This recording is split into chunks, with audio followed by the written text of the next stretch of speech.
Bonjour mes amis, frères et sœurs en Christ. Nous vous saluons au nom de Jésus, notre Seigneur et Sauveur, le Dieu qui a créé les cieux et la terre.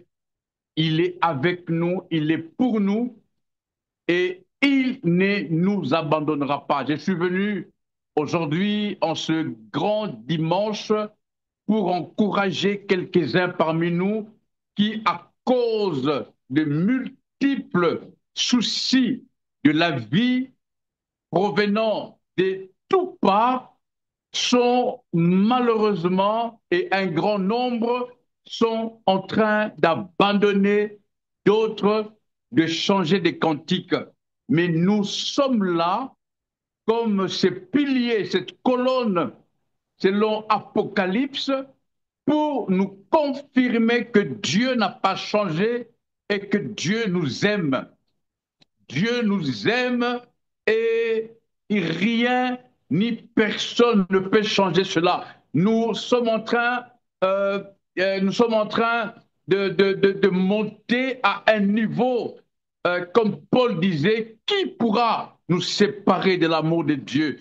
Qui pourra nous séparer de son amour? Est-ce la mort? Est-ce la tribulation? Est-ce le naufrage, le péril, la faim, la nudité? Non, rien ne peut nous séparer de son amour. Est-ce que quelqu'un peut déclarer ces paroles avec moi? Un chrétien authentique devrait avoir ce verset dans sa tête. Rien ne peut te séparer de l'amour de Dieu. Rien, alors absolument rien. Rien, je dirais même plus loin, même pas le divorce, même pas que tu sois délaissé par tout le monde, même pas la haine de membres de ta famille. Rien ne peut te séparer, encore moins le chômage. Même si tu es au chômage, nous sommes un groupe de ce qu'on appelle de rebelles spirituels. Nous sommes de ceux qui faisons les contraires de ce que Satan veut qu'on fasse. Quand Satan veut que tu pleures, mets-toi à chanter, mets-toi à adorer. Quand Satan, le diable, s'arrange avec ses démons pour te faire pleurer, mets-toi à chanter, à danser. Nous sommes un parti chrétien politique, nous sommes des opposants. Alléluia. Nous faisons partie de la majorité. C'est pourquoi Jésus avait dit, quand il nous apprenait à comment prier, Jésus avait dit, dites que ton règne vienne et que ton gouvernement s'établisse. Le gouvernement de Dieu, le gouvernement céleste. Laissez-moi vous inviter à lire avec moi un passage biblique pour ces jours. Comme vous le savez, je ne viens jamais, allons jamais les mains vides. Nous allons dans le livre d'Exode, un passage que tout le monde connaît, qui nous parle de 10 commandements. Mais nous allons nous attarder juste sur le verset 3. Exode chapitre 20, le verset 3. J'ai fait la lecture. La Bible dit, tu ne dois pas avoir d'autre Dieu que moi. Parole du Seigneur, et nous disons Amen. Que le Seigneur nous aide à la compréhension, au partage de ce message, dans le seul but, je tiens à le rappeler, que personne d'entre nous ne rate l'événement, c'est-à-dire l'enlèvement. Nous sommes ici bas sur terre où nous vivons en mode préparation de l'éternité. Alléluia. Nous sommes en train de nous préparer pour l'éternité. Ton départ peut arriver maintenant, pendant que nous parlons. Il y en a qui sont morts en prêchant l'évangile. Il y en a qui sont morts en étant couchés. Il y en a qui sont morts. Il y a beaucoup d'exemples. Donc, Jésus disait, nous ne savons ni l'heure, ni les lieux. Tu peux partir aujourd'hui ou demain. Et ce n'est pas un message de condamnation, encore moins un message de peur. Non, c'est un message de réveil. C'est-à-dire, toi qui dors, réveille-toi. La Bible dit, apprends-nous à compter nos jours, car les temps sont mauvais. Les temps dans lesquels nous sommes sont mauvais. Je disais à quelques amis de nos jours, et j'en ai déjà parlé ici, nous sommes en un temps où il y a de méchants qui manifestent pour avoir des droits. C'est hallucinant. Je me pose la question encore maintenant, où allons-nous? Voyez-vous, les temps dans lesquels nous sommes, c'est mauvais. Un peuple averti vaut mieux. Et c'est pourquoi la Bible dit, quand on n'a pas de révélation, on est comme une voiture sans frein. La révélation de la parole de Dieu, la compréhension de la pensée de Dieu nous apprend, nous conduit et nous positionne pour que le sage réfléchisse. Frères et sœurs, je nous parle des choses vraies. Ne soyons pas dans l'oubli. L'éternité existe. L'éternité existe. L'éternité est réelle. Maintenant, comme je l'ai dit dimanche passé, c'est à vous et à moi de déterminer où voulons-nous passer notre éternité. C'est un choix, comme Deutéronome l'a dit. Dieu dira, j'ai mis devant toi la vie et la mort, le bien et le mal, la bénédiction et la malédiction. Et Dieu dira, choisis la vie, c'est-à-dire choisis l'éternité au ciel, au paradis, comme on le dit littéralement. Et croyez-moi, aujourd'hui, j'ai été conduit par l'Esprit. Je suis plutôt conduit par le Saint-Esprit à glorifier Dieu. Ah, j'aimerais que tu glorifies Dieu avec moi. Tu glorifies Dieu. Il a dit, je suis l'Éternel, le Dieu Tout-Puissant. Quand il était devant Abraham, il n'y a pas de Dieu comme lui. Il n'y a pas de Seigneur comme lui. Il n'y a pas de maître comme lui. Il n'y a pas de papa comme lui. Il est le père des orphelins. Il est le mari des veuves. Il est le consolateur de cœurs brisés. Il est le réparateur. Il est celui qui achève toutes les œuvres inachevées. Il est celui qui, maintenant, pendant que tu m'écoutes, il est auprès de toi, juste à côté, dans le seul but de te faire du bien. Il est le Dieu qui appelle de l'Orient et qui unit en un clin d'œil l'Orient et l'Occident. Il est capable de ramener les nord au sud. Il est celui qui a ouvert la mer Rouge. Savez-vous que c'est lui, le Dieu Tout-Puissant, qui a nourri toute une nation dans le désert avec une viande? Oh, alléluia. Il est Dieu incomparable. Il n'y a pas de Dieu comme lui. Il n'y a pas de Seigneur comme lui. Et c'est pourquoi, selon Exode 20 que nous avons lu au verset 3, il dit, tu n'auras pas d'autre Dieu avec un petit D, un D minuscule plutôt. Alléluia. Tu n'auras pas d'autre Dieu devant ma face. Je viens nous encourager, conduit par l'Esprit, que tu n'aies aucun autre Dieu devant ta face. Aucun autre Dieu devant ta face.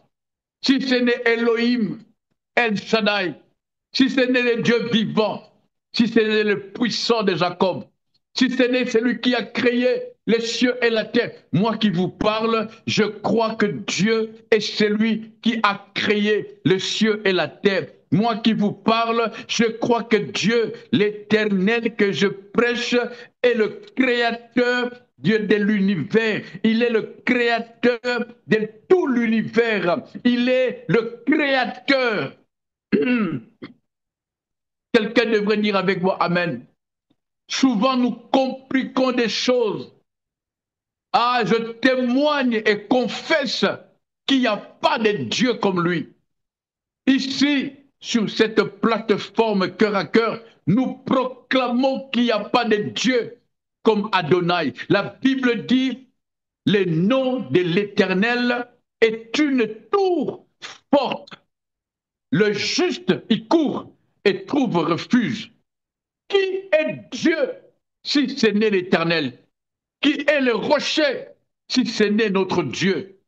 Il abaisse les hautains, il relève le humble, il donne place à ceux qui étaient rejetés. Il donne des enfants à la femme stérile. Il change la donne.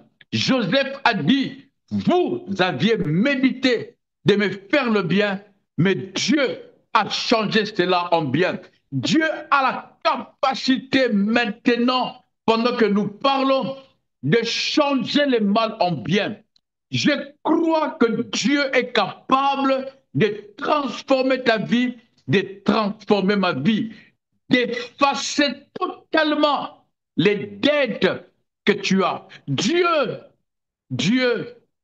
alléluia. Notre seul et unique problème, c'est notre communion avec lui.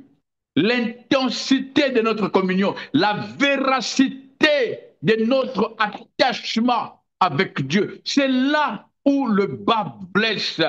Croyez-moi, si aujourd'hui, selon qu'il est écrit, lorsque vous entendez sa voix, n'endurcissez pas votre cœur. Je te prie de ne pas endurcir ton cœur et de croire en Dieu. Crois en Dieu. Il a dit à Paul sur le bateau, il a dit il y aura naufrage, mais personne ne va périr à part le bien matériel. Dieu est capable de te faire sortir de là où tous ont péri. Même dans l'avion, ça peut tomber, mais toi tu sortiras vivant. Cela dépend de Dieu. La vie et la mort sont au pouvoir de la langue. Ce que tu déclares, c'est ce qui arrive. La Bible déclare, Dieu règne et il gouverne. Dieu est au contrôle. Je ne suis pas d'accord avec ceux qui disent que c'est le diable qui dirige ce monde. Non, le diable n'a rien créé, il n'a rien avec lui. C'est un imitateur. Il imite, mais tout est à Dieu. Dieu a tout créé. Tu n'auras point d'autre Dieu devant ma face. Tu ne te feras pas d'image taillée. Pas d'autre Dieu. Beaucoup parmi nous ont pour Dieu leur travail. Beaucoup parmi nous ont pour Dieu leur épouse. Beaucoup parmi nous ont pour Dieu l'alcool. Beaucoup parmi nous ont pour Dieu les mensonges.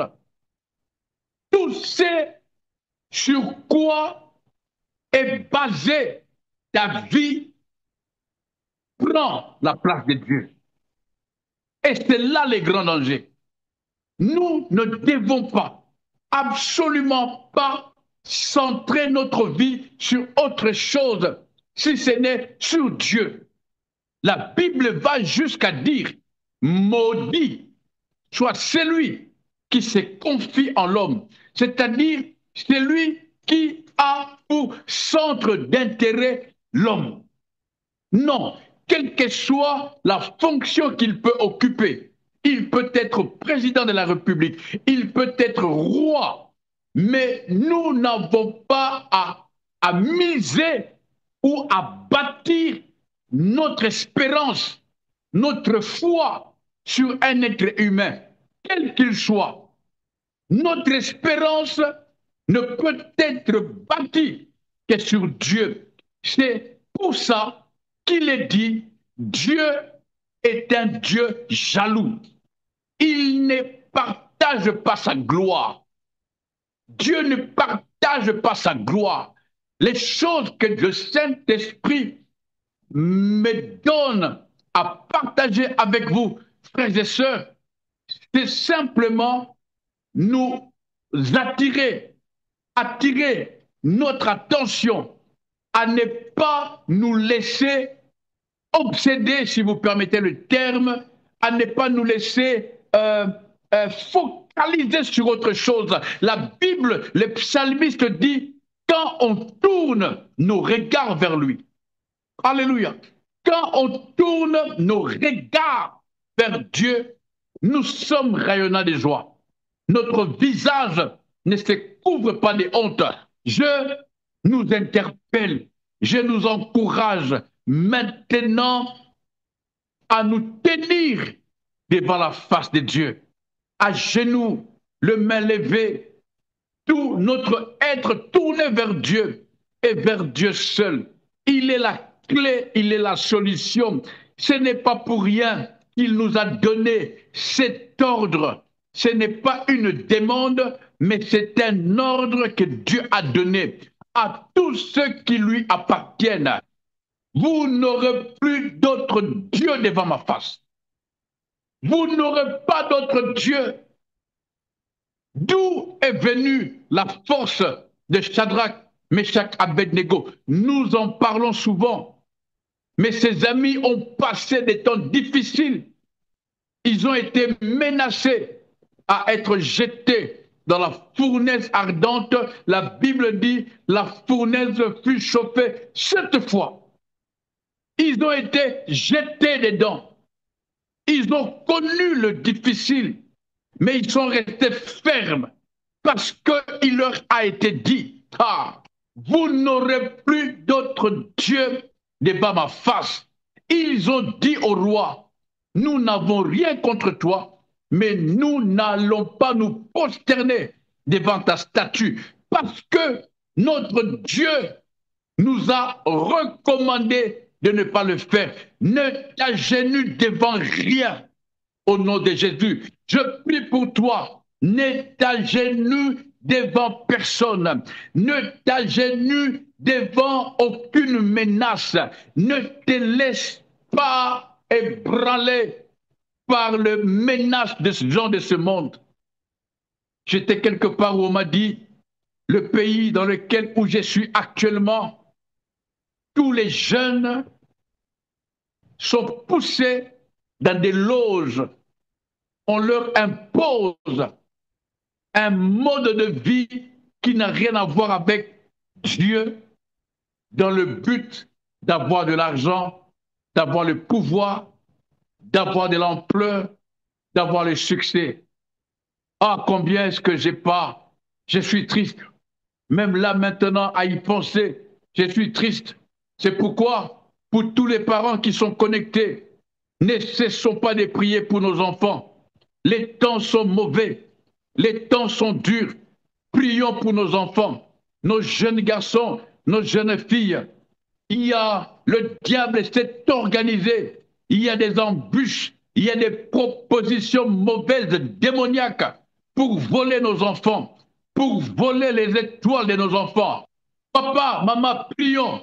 Ne baisse pas les bras. Ne te fatigue pas. Continue de prier pour tes enfants. Quand ils vont à l'école, quand ils sont avec leurs amis en dehors de la maison, même pour nos enfants qui sont déjà mariés, nous continuons de prier. Nous continuons d'intercéder pour eux. Nous plaidons coupables auprès de notre Dieu et nous invoquons la miséricorde du Dieu des cieux. Comme disait Daniel, nous nous engageons à implorer la miséricorde de Dieu sur nos enfants, sur nos familles, sur nos amis, sur tous ceux qui aujourd'hui sont dans des temps compliqués et risquent de contracter avec le monde de ténèbres. Frères et sœurs, ne soyons pas dans l'expectative. Non, pendant que vous et moi, nous jouons, il y a des conseils de noir, des conseils de ténèbres, là où ils prennent de mauvaises décisions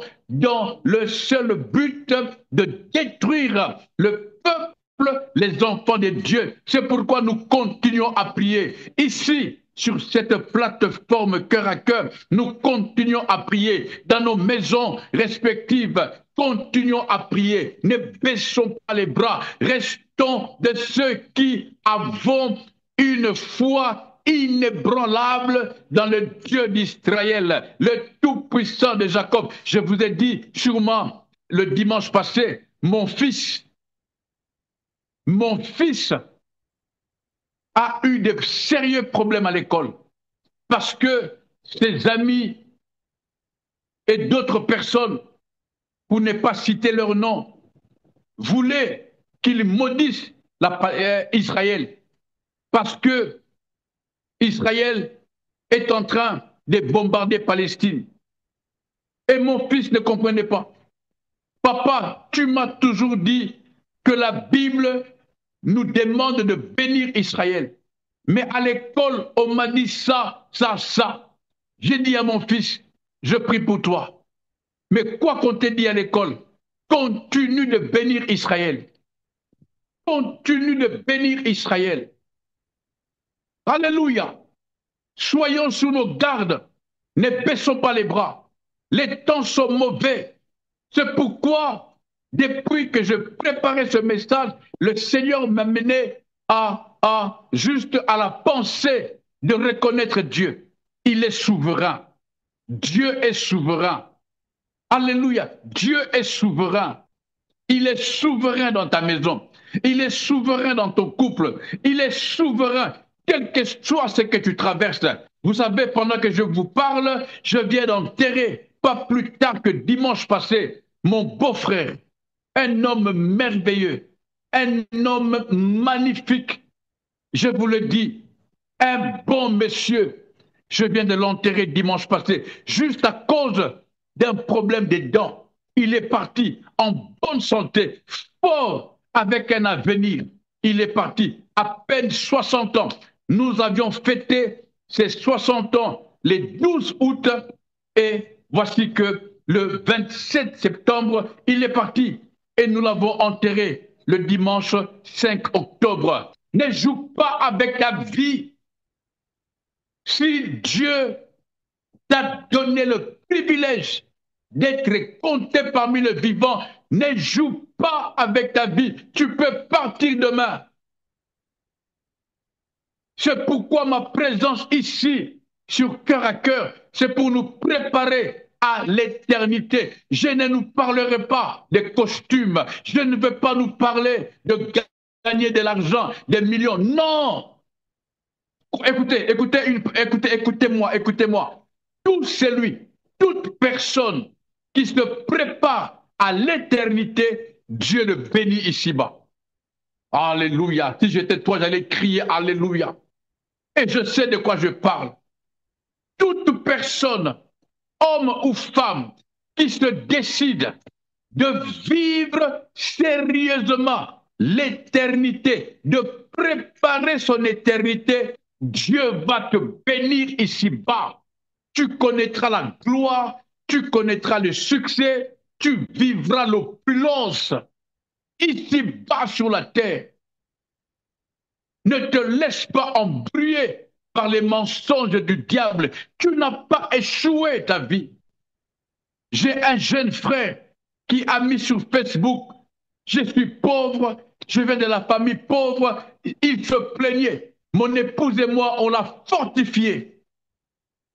On l'a encouragé. C'est comme ça que le diable travaille. Il veut nous aveugler pour nous défocaliser de la grâce de Dieu. Dieu est avec toi, toi qui as prié avec moi ce dimanche. Dieu, l'Éternel Tout-Puissant, est avec toi. Tu n'as pas échoué.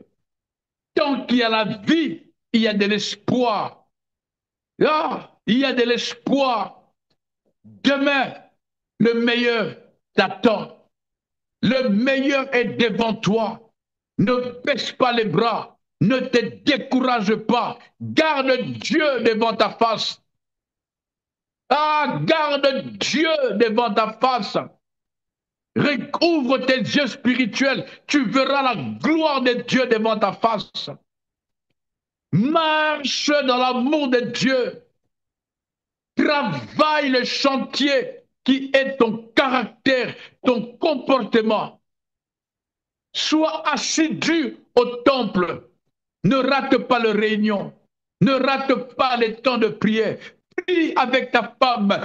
Prie avec tes enfants. Même s'ils sont loin de toi. Mais de nos jours, avec la technologie, tu peux prier avec tout le monde, même en étant loin. C'est ça que Dieu m'a dit de partager avec vous aujourd'hui. Tu n'auras pas d'autre Dieu devant ma face. Pas d'autre Dieu.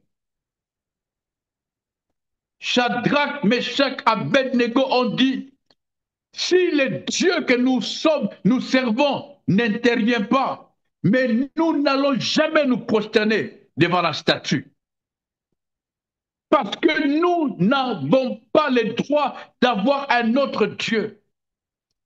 Le diable profite dans les temps durs, dans les temps difficiles, dans les moments d'incertitude pour nous proposer. Je vous ai toujours dit, nous vivons un monde de propositions parce que le diable n'a aucun pouvoir pour détruire ta vie. Il te propose. Et quand toi, tu acceptes, tu ouvres la porte, c'est là qu'il va te détruire. Le diable ne peut pas détruire celui qui est dans l'enclos. La Bible déclare, il rôde comme un lion et il cherche qui dévorer. Le diable ne dévore pas tout le monde. Si quelqu'un est dévoré par le diable, c'est que cette personne a ouvert des portes au diable. Voyez-vous, la Bible dit dans Apocalypse, même Jésus, il se tient à la porte et il frappe. Même Jésus, il ne veut pas entrer si toi tu n'ouvres pas la porte. Nous parlons d'un concept spirituel parce que le combat est spirituel et nous voulons nous garder dans le concept spirituel.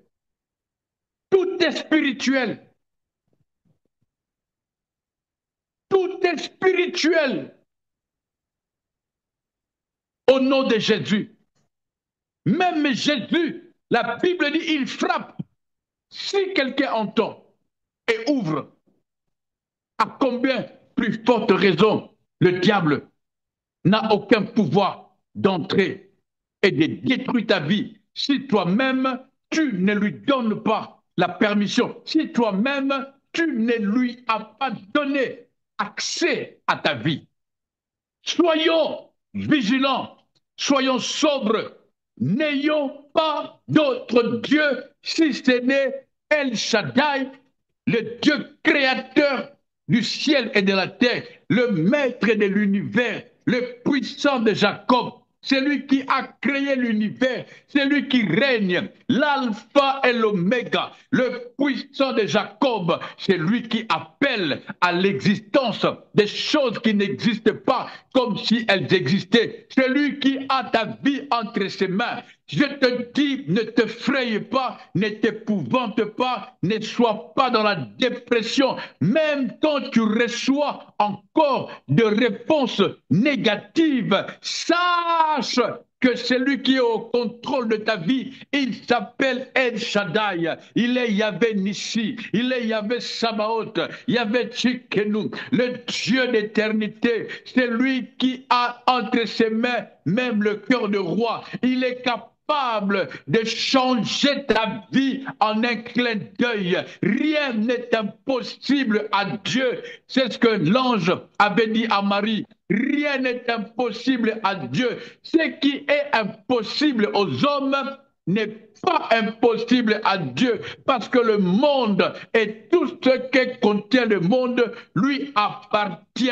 Les généraux, les hommes d'affaires, les hommes politiques, le président, les rois, les magistrats, les avocats, le PDG, tous appartiennent à Dieu. Il a la capacité, il n'a pas besoin de visa pour entrer dans tel pays. Il n'a pas besoin d'audience pour entrer dans un bureau. Il n'a pas besoin d'avis favorable pour te donner le document qu'il te faut. Notre Dieu est capable. Il est capable. Il est le seul qui n'est pas maîtrisable. Personne au monde ne peut maîtriser Dieu. Rien ne peut le maîtriser. Il n'a jamais été épaté et il n'a jamais été surpris. Dieu n'a jamais été surpris. Il est au contrôle. Il est le premier et le dernier, le commencement et la fin. La Bible dit, il est l'alpha et l'oméga. Ah, j'aimerais que tu augmentes ta foi. Augmente ta foi, non pas dans l'obtention de recevoir les choses de ce monde, mais augmente ta foi en croyant que Dieu est véritablement Dieu et qu'il a le plein contrôle de toutes choses. Dieu est Dieu et Dieu est Dieu. Alléluia. Dieu est Dieu. Dieu est Dieu. Le général des généraux, le puissant des puissants, l'inégalable. Il a envoyé Jésus, il a envoyé le Saint-Esprit, il a ouvert la mer Rouge, il a fait détruire le statut de Baal, il a envoyé le feu sur l'offrande, l'autel qu'avait bâti son serviteur, il a nourri son serviteur via un corbeau, il est capable, il est Dieu, il a ouvert la mer Rouge, il a ouvert les Jourdains, il est puissant, il a la capacité de déplacer des montagnes. Il ordonne même à un arbre de sécher et cela arrive. Il appelle à l'existence des choses qui n'existaient pas comme si elles existaient. Il est Dieu. Il est Dieu. Il n'a jamais été surpris. Rien ne peut lui échapper. Il a le contrôle. Quelle que soit la durée des problèmes dans lesquels tu es, quel que soit le nombre des ennemis qui t'attaquent, même si ils ont l'air de réussir, mais le dernier mot revient à Dieu. Le dernier mot revient à Dieu. Ne te décourage pas, même si tu ne reçois pas de réponse favorable à tes demandes d'emploi, à tes demandes d'audience, mais reste focus et croyant que Dieu est au contrôle. Il fait ce qu'il veut et surtout, il sait ce qu'il fait. Ah, j'aime ça. Dieu sait ce qu'il fait. Pourquoi aujourd'hui tu es là où tu es, tu vis ce que tu vis, alors que tu pries? Dieu sait. Dieu sait. Il ne t'a pas abandonné. C'est ce qu'il a dit. Ton père et ta mère peuvent t'abandonner. Mais moi, Dieu, je ne t'abandonnerai jamais. Alléluia. Voilà, bien-aimé dans le Seigneur, j'ai tenu ce dimanche, obéissant à la voix de l'Esprit, à nous encourager, à ce que chacun d'entre nous, nous nous disciplinions, que nous prenions la résolution de croire Dieu. Selon que Jésus lui-même disait, croyez en moi et croyez en Dieu. Nous croyons en Dieu. Ah, j'ai envie de crier. Nous croyons en Dieu. Quelqu'un peut dire avec moi, je crois en Dieu. Je crois en Dieu. Ah, je crois en Dieu, Rokoba, Shintamamakariyaba. Je crois en Dieu. Je crois. Il est le Père Tout-Puissant, le Créateur du ciel et de la terre. Je crois en son Fils, Jésus-Christ.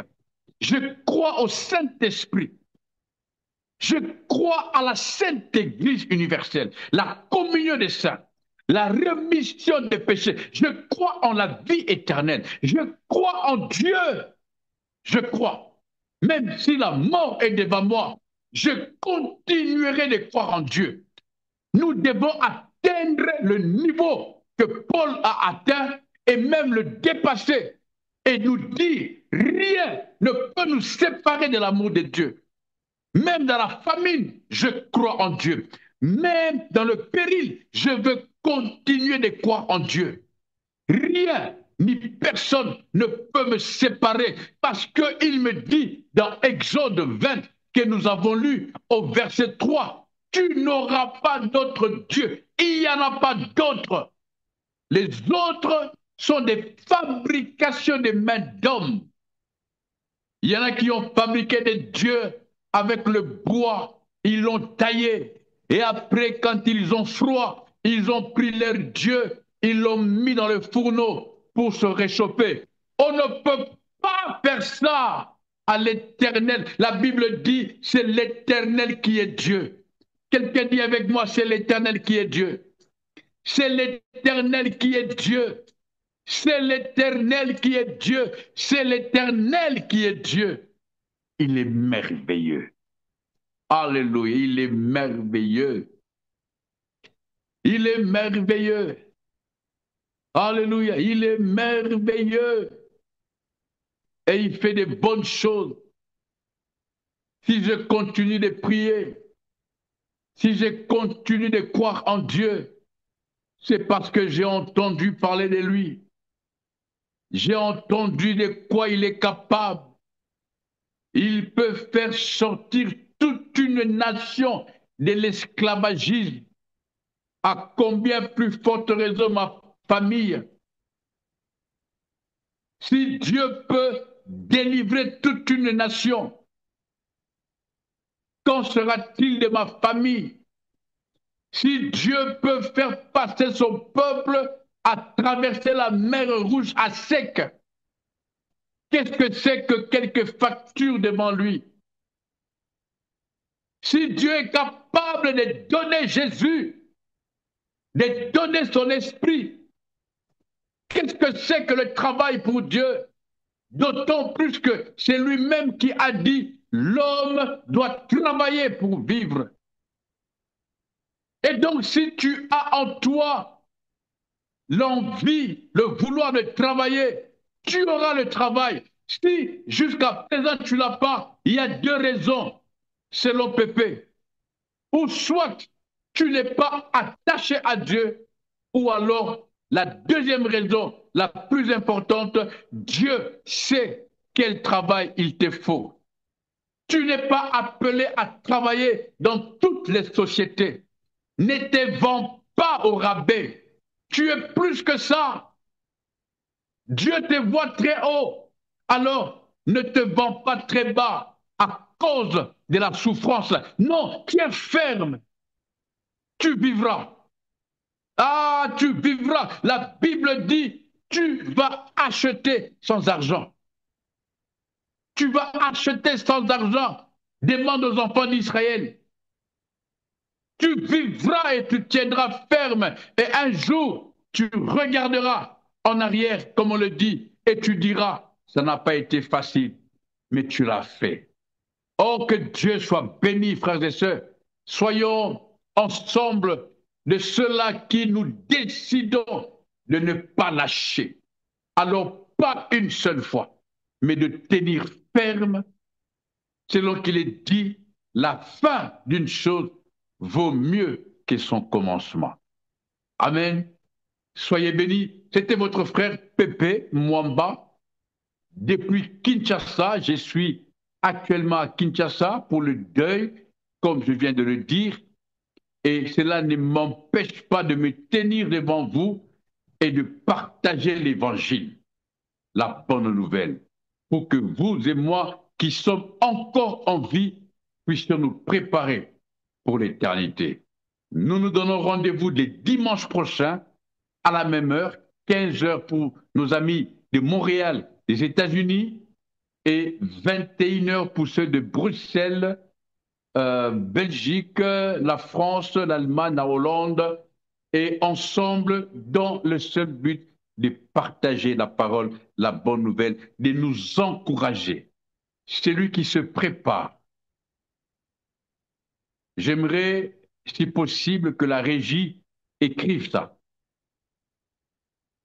Celui qui se prépare à l'éternité connaîtra des moments heureux sur la terre. Celui qui se prépare à l'éternité. Nous nous séparons avec ce mot. Celui qui vit en fonction de l'éternité ne sera jamais déçu ici-bas. Tu connaîtras la vie, la gloire, le succès. Au nom de Jésus-Christ, que Dieu vous bénisse.